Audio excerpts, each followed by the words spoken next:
আমরা আজ এসেছি সিলেট শহরে ৩ কিলোমিটার উত্তর পূর্বে দক্ষিণ সুরমার জৈনপুর গুটাটিকুন গ্রামে অবস্থিত শ্রী শৈল শক্তিপীঠ অথবা মহালক্ষ্মী ভৈরবী শক্তিপীঠে।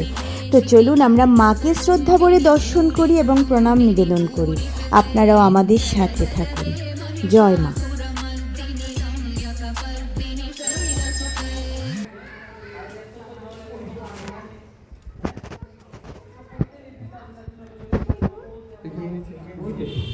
উপরে কি কাঁচ না খোলা? খোলা। উপর মায়ের আদেশে খোলা রয়েছে। মায় মানে স্বপ্ন দেখাইছে। যে জমিদার আসলা ওই জমিদারের রাস্তা খননের সময় এটা বেরিয়েছে। তখন তারা শাবল দিয়ে আর কি ওইটা শিলাকে আঘাত করা দুই পাট হয়ে যায়। ছোট আসলে শিলাটা দুই পাট হয়ে যায়, ওই যে দুভাগ হয়ে যায়। রাস্তা খনন করার সময় রাস্তা করার মানে যখন আমি ওই যে জমিদার ছিলেন এখানে, জমিদার আসলেন দেবী প্রসাদ দাস, উনি আসছিলেন এখানে জমিদার। তো ওই জমিদার আমলে দুর্গা পূজা করলে তো নিজস্ব রাস্তায় যাওয়ার জন্য উনি রাস্তা খননের কাজ শুরু করছেন। ওই সুরমা নদীতে বিসর্জন দিবে। কাজ করার সময় এসে ওরা ওই শিলা পায়, তো কূপ দিতেই রক্ত বেরিয়ে আসে। তখন তারা ভয়ে চলে যায় যে শিলা থেকে রক্ত, এটা তো অস্বাভাবিক। তারপর ছোটো ছিল শিলাটা, তখন ওই জমিদার বলছে ঠিক আছে আর কাজ করেন না, পরে কাজ করেন। তো ওইদিকে ঘুরিয়ে চলে যায়। তখন রাত্রে ওনাকে স্বপ্নে দেখেছি যে আমি শ্রীশৈলে মানে শিলারূপী আমি আদ্যাশক্তি মহালক্ষ্মী ভৈরবী গ্রীবা মহাপীঠ। গ্রীবা মানে ঘাড়ের অংশ, যেটা ওই 51 শক্তিপীঠের শক্তিপীঠ আমাকে উন্মুক্ত রাখে, ওই খোলা রাখা এই অংশটা যেটা না এটা না এইটা। তখন ওই খোলা রাখা, তখন তো পূজা অর্চনা ছিল। 64 ওয়াল ছিল, ছোটো ছিল, এখন তো অনেক বৃহৎ। তবে 51 শক্তিপীঠের মাঝে সবচেয়ে বৃহৎ শিলা হলো আমাদের। যেই আসে সবাই বলে যে আপনাদের শিলাটা অনেক বড়। আর সব কিছু ছোটো ছোটো, কামরূপ কামাখ্যাও ছোটো, যশেশ্বরী মন্দির তাও ছোটো, ভামজঙ্গা কানাঘাট সেটাও ছোটো, সব কিছুই ছোটো। পঞ্চগড় হ্যাঁ এটাও ছোটো। গুড়ালি পড়ছে, একদম বেশি বড় না। আমরা ওইখানে দর্শন করছি, অনেকভাবেই পড়ছে। বসেন একটু প্রসাদ। শৈ নমস্তস্যৈ নমো নমঃ। या देवी सर्वभूतेषु बुद्धिरूपेण संस्थिता नमस्तस्यै नमस्तस्यै नमस्तस्यै नमो नमः। या देवी सर्वभूतेषु मातृरूपेण संस्थिता नमस्तस्यै नमस्तस्यै नमस्तस्यै।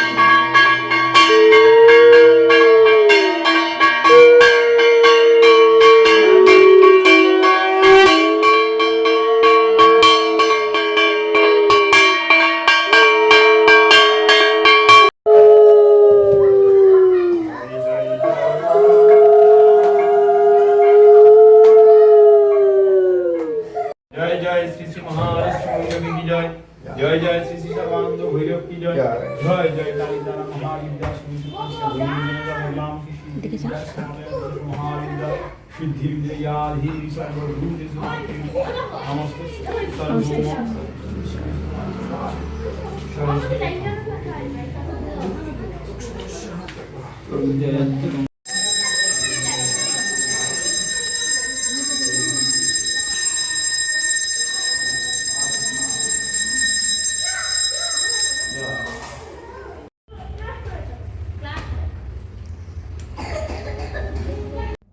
পৌরাণিক বিশ্বাস অনুযায়ী এখানে সতী দেবীর গ্রীবা বা ঘাড়ের অংশ পতিত হয়েছিল, তাই একে শ্রী বাম মহাপীঠও বলা হয়ে থাকে।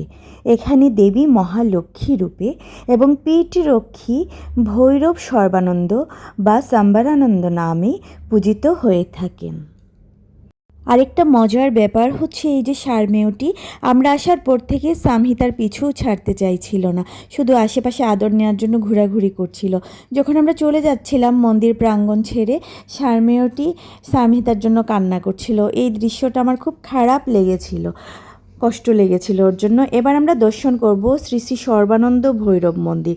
এটি সতীপীঠের একদমই কাছে অবস্থিত। তো চলুন আমরা দর্শন করি আর বাবাকে প্রণাম নিবেদন করি। नमो नमो शंकर भोलेनाथ शंकर जय त्रिलोकनाथ शंभो शिवाय शंकर। नमो नमो शंकर भोलेनाथ शंकर रुद्रदेव हे महेश्वर। আমরা মন্দির প্রাঙ্গণে চলে এসেছি। তো এই যে আমরা প্রথমে বাবাকে দর্শন করতে যাচ্ছি, আর এটা ভৈরব থলি লাল কাপড় দিয়ে বাঁধা। ওইখানে অনেকে অনেক মনস্কামনার জন্য বেঁধে রাখেন, পূর্ণ হলে মানে কাপড় দান করে। তো যাই হোক, আমরা বাবাকে দর্শন করলাম। জয় বাবা ভোলানাথ, জয় সর্বানন্দ বাবা, সবাইকে ভালো রাখো। তারপর আমরা মন্দিরটা প্রদক্ষিণ করব। প্রদক্ষিণ করার পর তারপর আমরা বাড়ি চলে যাব। তো চলুন আমরা মন্দিরটা প্রদক্ষিণ করে নিই। শিবায় শান্তায় করণত্রায় হেতবে বিদয়ামি চক্রং ব্রহ্মতিং করবেশন। ওম তৎপুরুষায় বলো, বিদ্য বলো। মহে মহাদেবায় ধীমহে তন্নবিগ্র প্রচোদয়াৎ। শিবায় বাসুদেবায় শিবে চ অর্থপদ।